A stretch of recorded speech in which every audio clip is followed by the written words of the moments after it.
Hi, I'm Susan Drumm, and welcome to the Enlightened Executive, where your personal evolution sparks your leadership evolution. Each episode, we feature groundbreaking techniques and strategies to help you get the edge in personal and leadership effectiveness. This episode is brought to you by Meritage Leadership. At Meritage, we help empower leaders and strengthen teams to achieve high performance. Go to meritageleadership.com to learn more. Today, we're focusing on emotional fitness in the financial sector, and my guest is Mark Murphy.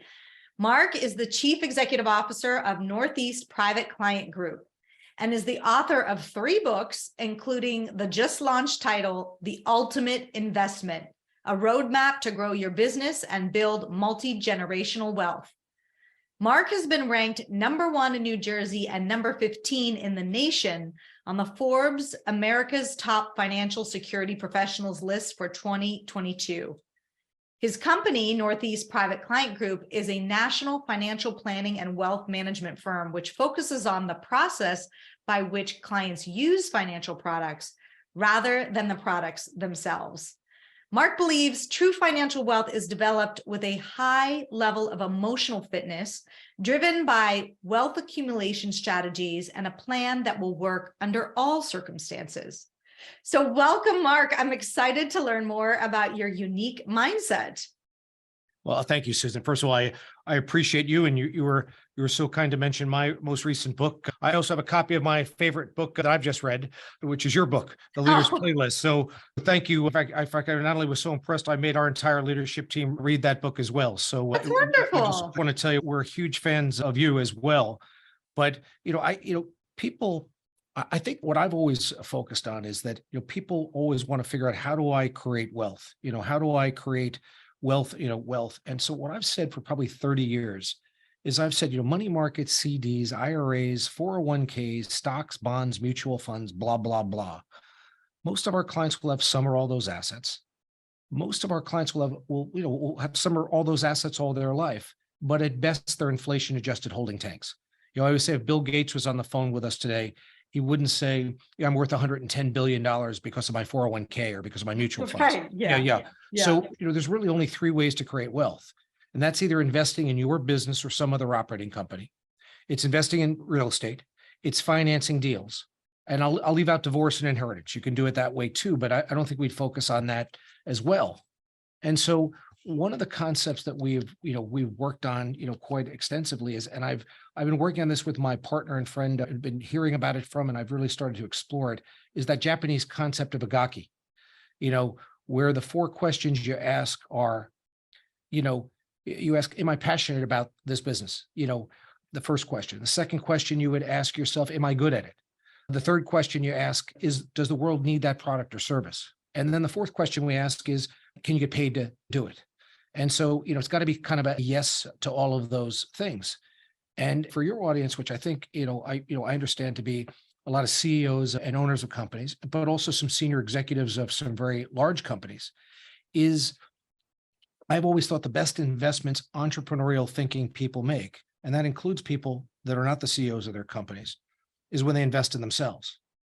And so when I look at things pretty simply, and I say, there's only 2 things. There's either expenses or there's investments.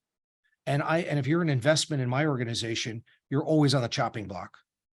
But if you can give us at least a 4 or 5 to 1 return or more on our money, I have almost an unlimited appetite for investment.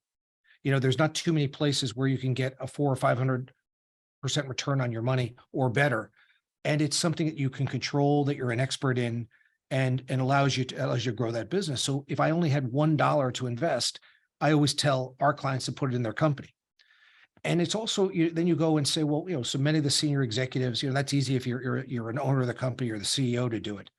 If you're a senior executive in a company, that still makes sense, but it's more about an entrepreneurial mindset, meaning, oftentimes it's not only in the entity.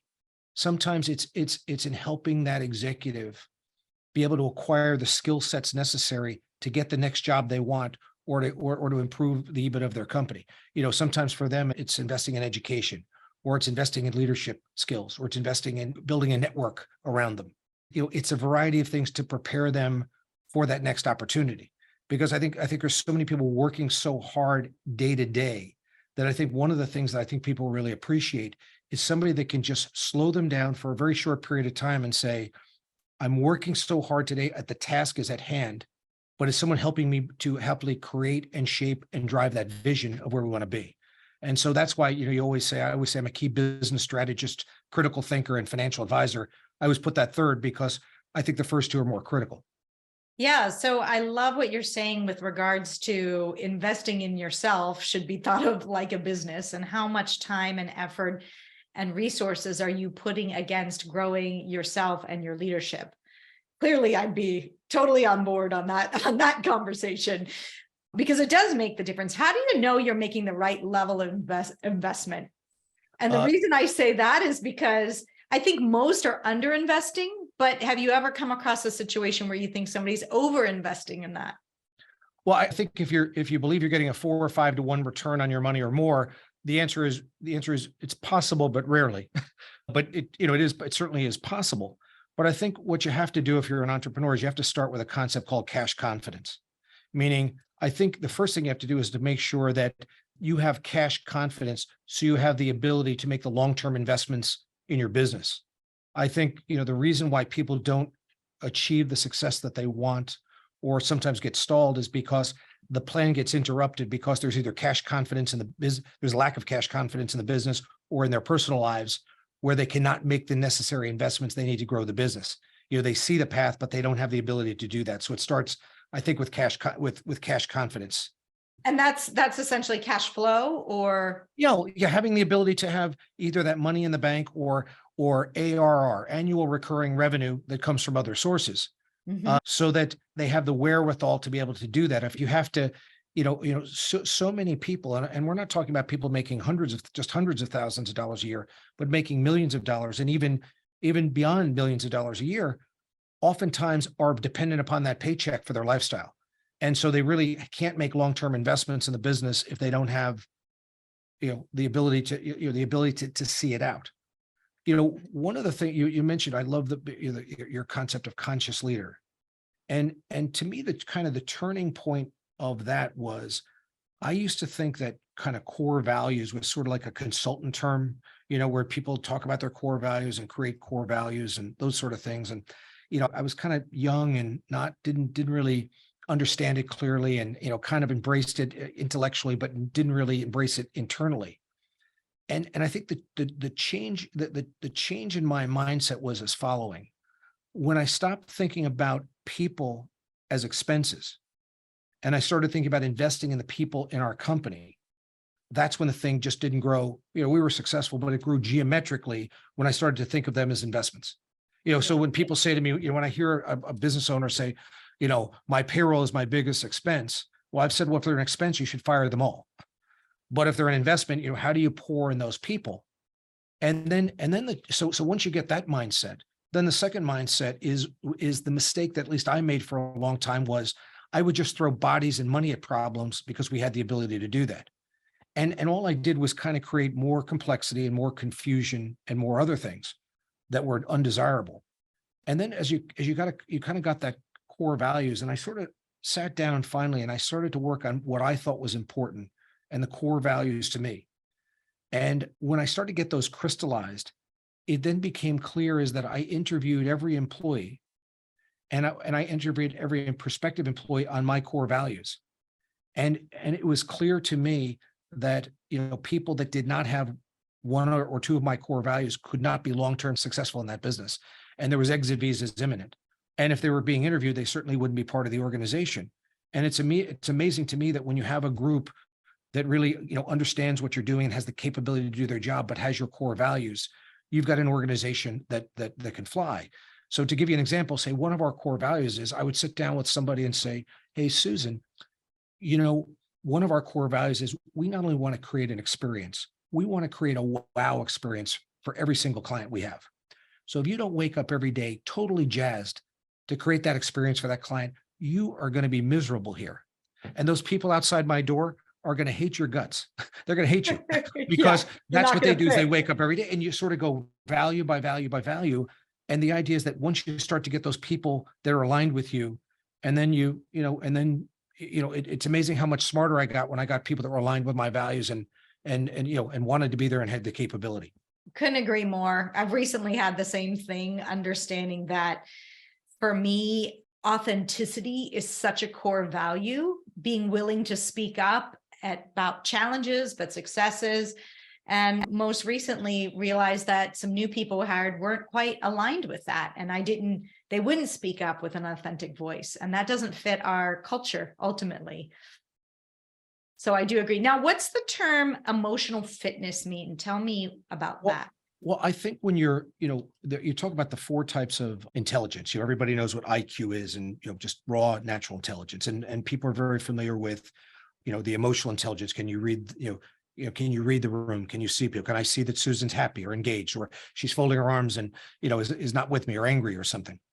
I think people have written and spoken a lot about that for a long time. You then have social quotient. How do I move in a room? Do people like me? Do they, is it appropriate? That sort of stuff. I think that's there. But I think one of the most prized intelligence is adversity quotient, where the idea is that when you're handling people's money, or you're in a difficult situation, or you're negotiating, or you're doing whatever, when everything's going fine, everybody's great. It's all champagne and caviar. It's all, hugs and kisses. But when that adversity comes, do you have the ability to flip that script and turn that problem into an opportunity? And do you need to be emotionally fit when that occurs? Because you see so many people that are really bright, capable, extraordinary people that when the heat gets turned up or that adversity occurs, you see some of the worst behavior or say things that you kind of turn in a meeting and you go, I can't believe that person just said that. This person is brilliant. What could you have possibly thought to make that happen? I love this. Also, we have an incredible assessment I should tell you about called WeQ that we use. It's not ours, but we partner with a company who runs the assessment.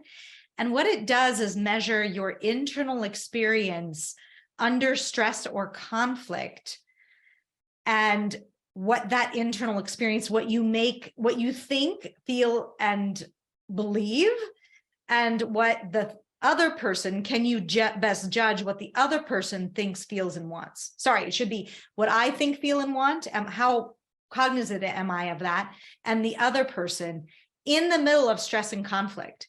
Because I do think this adversity quotient is super important. We may be one way, but man, when we're under stress or conflict, what shows up and what's the internal dialogue that's going on, that's going to really impact, can you show up as a conscious leader or not? Well, absolutely. The other thing, I've spent a lot of time over the last 30 years with Dan Sullivan, the strategic coach. And so, one of the first concept you learn, in the very beginning is you learn about how to identify and create your own unique ability. And so, one of the things we do in our organization is make sure that we are having people work in their unique ability. That we talk about, there's only, a few things you can do. There's kind of crappy things. There's things you're either good or competent at, or your unique ability. And so, getting rid of the crappy stuff is easy. But I think the hard part is kind of breaking up with busy and getting rid of the stuff that you're either good or competent at, so you can focus on your unique ability. And I think then the other conversation that I hear people working on, and I hear you hear my parents' voice in my ear, which I think they were wrong, was, they take a look and they say, well, here's a weakness. I think you should work on your weakness. And so, if I was a championship tennis player and I had an amazing backhand, but a weak forehand, I don't think I could win the US Open or Wimbledon with only one stroke. I'd need to have a strong, forehand and backhand and serve. I'd need to work on my weakness. But I think in most times in business, when you create an organization, you don't want people having strong weaknesses. You want to really focus on their unique ability where they're in creation and fascination mode. And that just creates, increases the culture that you have and the joy that people have coming to work, because they're always in creation and fascination mode rather than doing things they're just either competent at or crappy work, Yeah. And it can have you stay in your comfort zone as well. I know how to do this. It's easy for me. Or run into all sorts of delegation challenges. Well, I don't trust the other person to do it as well as I can. Even though I can do it, I'm competent at it. It's not really where my inspiration and joy is. And to me, that's a wasted day in your life. If you can't connect to the inspiration and joy that fuels you, you're actually not giving your all. And I really want to approach every day where I do that. So I've got to find something, hopefully most of my day, that brings that out in me. Yeah, the other concept that you also getting good at, and I think this is it's a quintessential definition of being an entrepreneur, is everybody's working at 120% capacity. There's very few people that are listening to your podcast that are playing Candy Crush all day, or getting their nails done. So the hard part is not only breaking up with busy, but it's letting go of something good to create room for something that's great. And so we spend an awful lot of time with that. The other thing I also have focused on and become clear is that I think too many people, including us early in my career, we would focus on sort of the thing we do. Like we'd say, we're wealth managers, we're estate planners, we're retirement specialists, we're tax advisor, I can go through a whole litany of 20 things that are, let's call it, core competencies of what we do. But I think ultimately what you want to be is you want to be a marketing firm first. You want to be a training company second. You want to be a human capital firm or human capital firm third.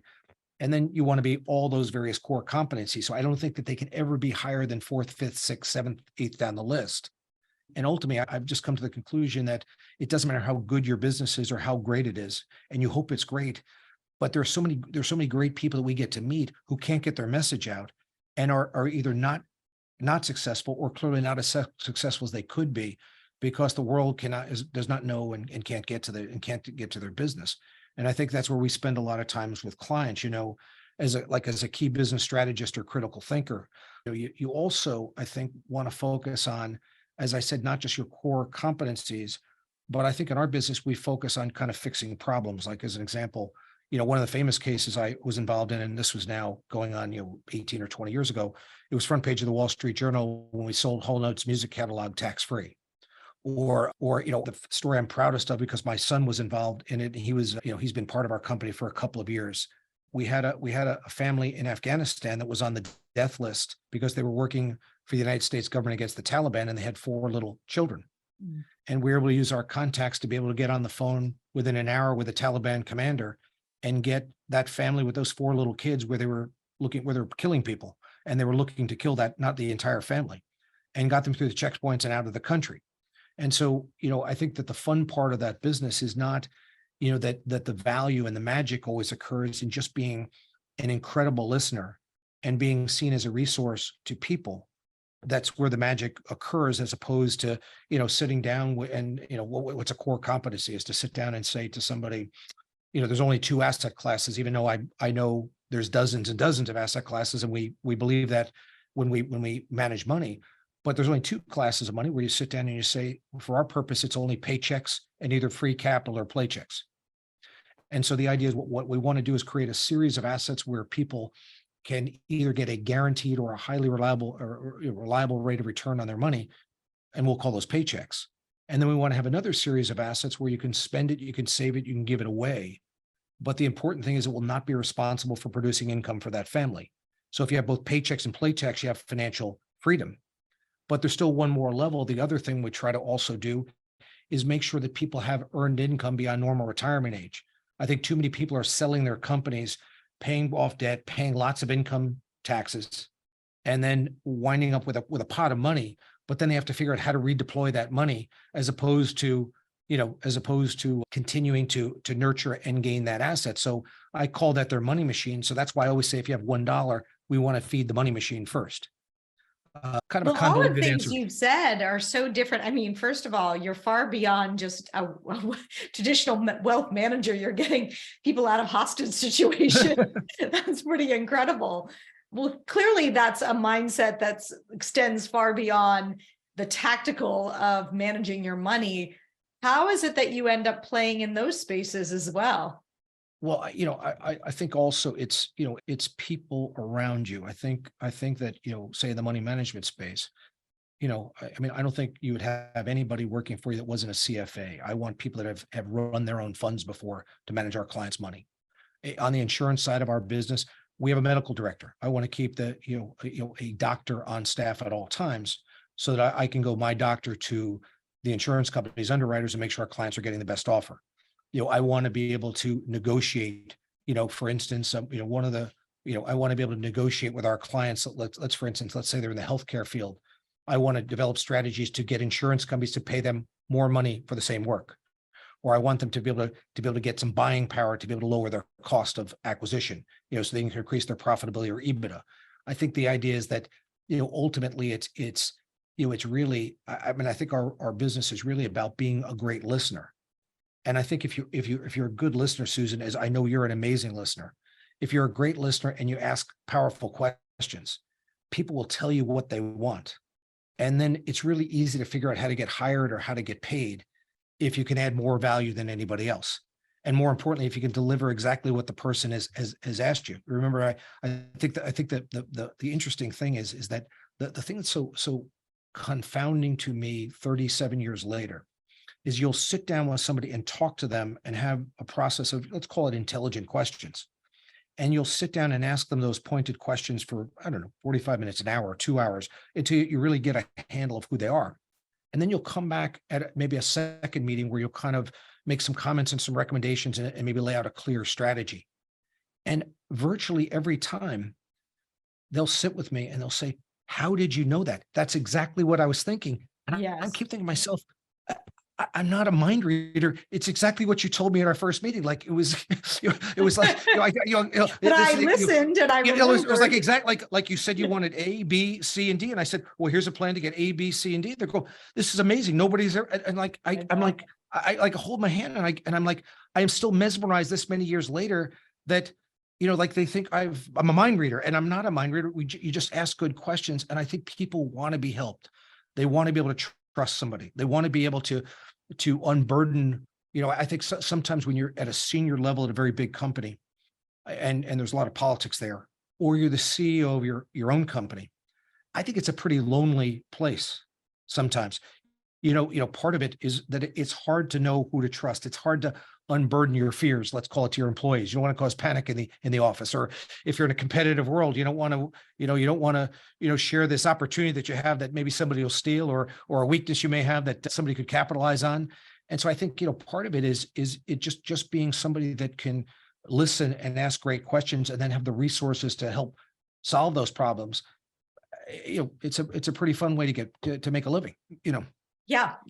I want to go back to something you said earlier on, because it could be taken perhaps the wrong way, or maybe I'm questioning myself if it only works in your field, which was, if you don't meet you as my employee, and tell me if I have this wrong.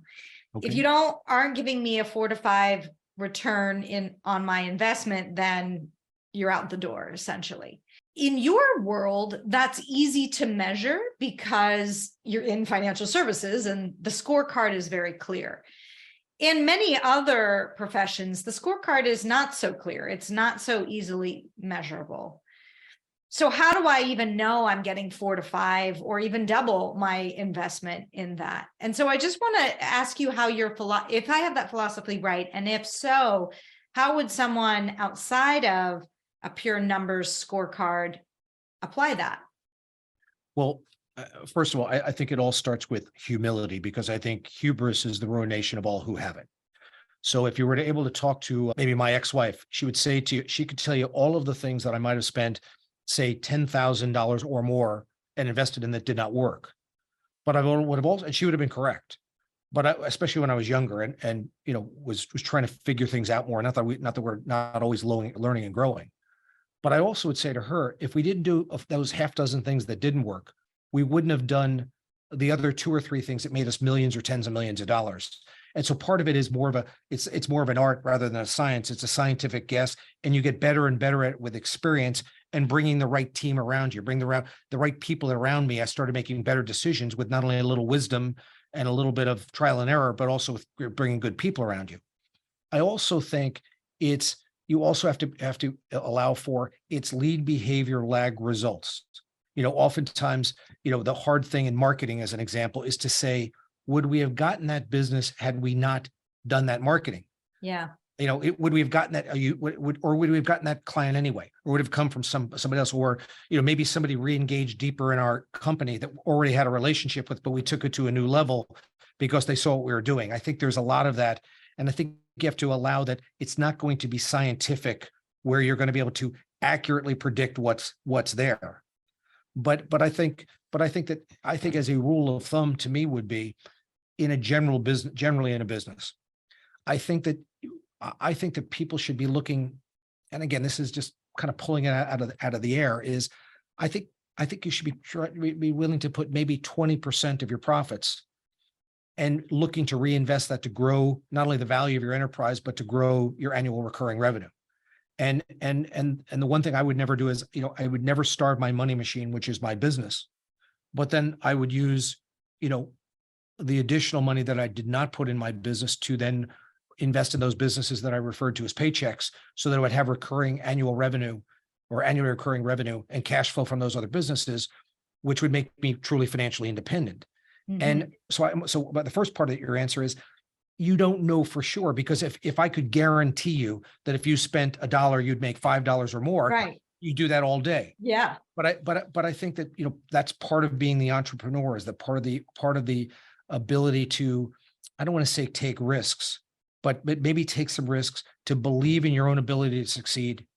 And if you're truly an expert in your field, in your business, you have the right people around you, I think you can reduce the risk so that you're taking very few uncompensated risks. And that doesn't mean that it won't succeed, but it won't be uncompensated. It's not something where you have to find a needle in a haystack, or it's a 1,000,000,000 to 1 kind of thing, where the capital you're risking is a lot less than what the potential upside would be. Yeah. So I think that works in any business. And I think that, it's clear to me, as an example, for people with cash confidence, is we're clearly, in my opinion, it's not a matter of if or when, it's when we go into a recession. Now it's a matter of opinion, whether it'll be deep or it'll be shallow, but I don't see a position where there's not going to be. You're already seeing layoffs. You're seeing people hold back their spending. But if you have truly cash confidence, most of the wealth in this world doesn't happen during the boom times. All of the great investments, all of the great wealth that I have created and helped people create, not all of it, but most of it, or a lot of it, or it was certainly accelerated when you had cash and people needed cash. Yeah. When things were on sale, when you had opportunities, you have, the first book I wrote was on mergers and acquisitions. And so the idea is that, when the economy is going well in any industry, people that run mediocre businesses are doing well. So if you say to them, "Hey, Susan, I'd like to go buy your business," they're like, go to hell. We're doing just fine. Yeah. But when they're either over levered, or they're not run properly, or they're not there, when you go into recessionary times, they start leaking oil. They start going into the red very quickly. And so that's when we teach our clients to go in and steal that company who was not for sale for pennies on the dollar. And then when the world comes back, they've created exponential wealth. Yeah. I think you want to do that in every single industry. It's, bad times for good companies are a time to succeed. Remember COVID. I mean, what's the one lesson we learned out of COVID? I mean, we learned a lot of lessons, but I think the one lesson that I took from COVID, or one of the lessons, was that if you are a great company, you use COVID as an opportunity to explode and turbocharge your company, create new capabilities, and to adapt and get ahead of the curve of what the new environment would be. And if you were a poorly run or mediocre company, you use COVID as an excuse why all the things didn't work out well in your life. And Yeah. companies are no different than people. It's What just is so that clear. phrase? Never Yeah. waste a crisis, A crisis. and an ability to turn that into an opportunity. And ultimately, it's, what are you choosing? Are you choosing fear in the face of a recession or dealing with recession? Are you going to buy into the fear around you? Or are you going to choose differently and choose expansion? Because that's will make the difference in your success or not. You actually have to choose a different mindset and not succumb to the sense of fear around you. There's a book that came out about, I don't know, I think it's 2 years ago, that described our business perfectly. Described our business. I wish I had written the book. I just wasn't articulate enough or smart enough to put the concepts together, but it was exactly the concept that we put together. 35 years ago, I decided that I wanted to be a hero to entrepreneurs and entrepreneurial thinking people. And I've created a business around aligning with other firms and other people that wanted to be a hero to the same group. So that we had that immediate entrepreneurial synergy where the client instantly recognized there is something different going on here. This is not your father's Oldsmobile. This is not, going to be the same old, same old. We are going to be doing things. We are, we want people that are not afraid to be different. They're afraid to be the same. And then the concept of who, not how, which I thought was actually brilliant, was in that book, they talked about that the question people are always asking in any industry is the 4 questions. How do I grow my business? How do I grow my income?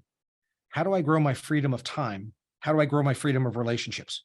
And it's wrapped around one of those questions or multiple questions. And the book really says that that's the wrong question to ask. The right question is, who do I need to collaborate with to grow my business? Who do I need to collaborate with to grow my income or my freedom of time or freedom of relationships? And I think that when you put that together, it's an unbeatable force and it creates a lot of entrepreneurial synergy. Well, how you collaborate and having the mindset for collaboration is really the foundation of leadership. Leadership is about relationships and collaborating and aligning others and creating capacity in others. So it's truly, yes, you have to lead yourself, but it's also very other focused. And if you're going to stay holed up in your own little shell, you're going to find you won't advance as quickly. Your business won't grow, right? I just want to end on asking you, what's one thing that you would suggest entrepreneurs and those who want to push forward with entrepreneurial thinking within large companies do today or do tomorrow to get a different result in their life? You started the question with emotional fitness. You brought that at the very top of the hour. And as I do, I think the number one job of an entrepreneur is to protect his or her confidence. And so the one thing that I would do differently now, moving, going to be turning 60, is in my 20s and 30s and even to my mid 40s, I worried about a lot of things. I worried about our business. I worried about money. I worried about a variety of things because, I grew up dumb and broke in Suffolk, New York, and grew up Irish Catholic. So there was a lot of guilt there. We learned, and, a lot of worries about those things. And the one thing I would wish if I could talk to my 21-year-old self would have been just not to worry so much. It's going to be okay. That I tied up a lot of, sleepless nights or weekends that I was, that endless loop of thinking going through in my head of stuff I was worried about. People wouldn't bring me any bad news on Friday afternoon because I'd ruminate on it all weekend and ruin my weekend. And about 15 years ago, I sort of let that go. And my life not only got better, but it opened up then possibility to free that time to have much more joy in my life. Remember to not only create even more wealth, but I could work on my health. I could work on more purpose. I could work on more on what I wanted to do, and to have the incredible joy in my life and crowd out that worry. So I just want to thank you. I love that. Certainly that's been my experience too. And it goes back to, are you going to choose fear? And because the anxiety and the stress is a form of fear, are you going to choose that ability to see opportunity and confidence that it's all going to work out. So thank you so much. I'm just so honored to be part of this podcast. I'm just such a big fan. Just keep doing what you're doing. Thank you for your confidence in me. Oh, thank you. And where can people learn more about you, Mark? You can reach us at info@northeastprivate.com. And I think you can find my book, at least the latest one, at any airport in America or on Amazon. And you know what? Right now we're #1 on Amazon, so I'm very proud. My parents, so I just feel good because I thought the only person that would buy my book would be my mother. So now that we've sold more, we've sold at least 2 books. So it's terrific. It's just, I can't believe the amount of books that are being sold. So thank you very much. Oh, that's excellent. Well, congratulations.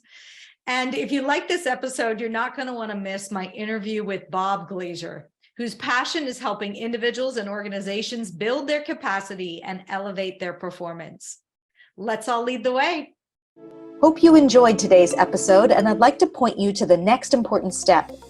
Hit the subscribe button and the bell to get notified when we release new content. I'll see you on the next episode of The Enlightened Executive.